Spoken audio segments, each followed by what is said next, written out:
my view on cycling and how much you carry, what you carry. For me, it's whatever suits you. But I've found that I'm really the oddity, the exception, or the oddball, I guess, in the cycling or biking touring community.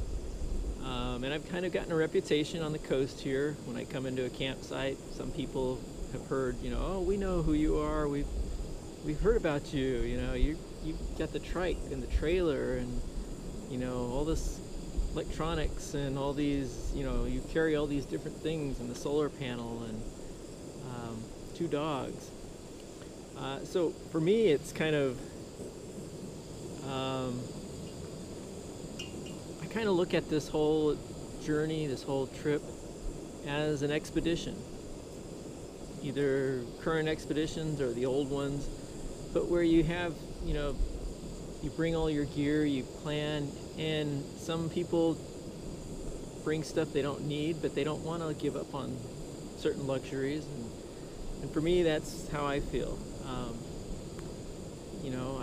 I want to be fairly comfortable, in the campsite, and I don't want to be like some cyclists I've seen who show up and eat a candy bar and go to bed, or one campsite I offered everybody coffee,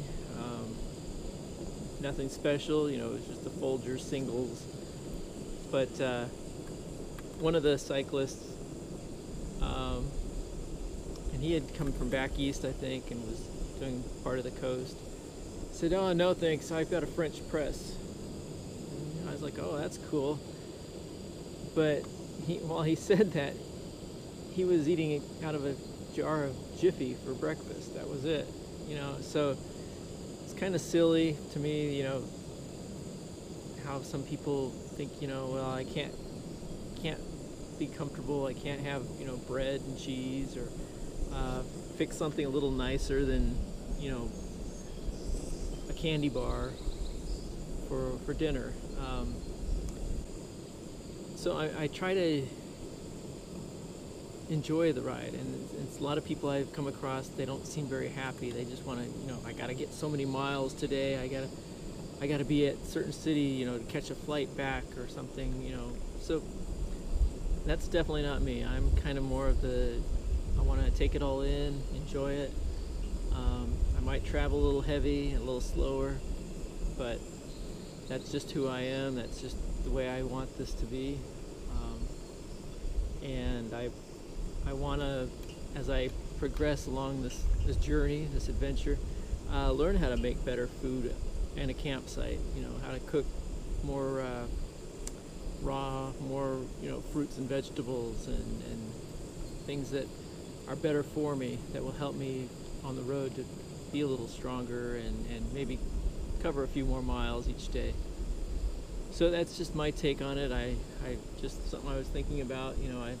This is my little expedition, and when I pull into a city, I've got to go stock up on provisions or supplies, and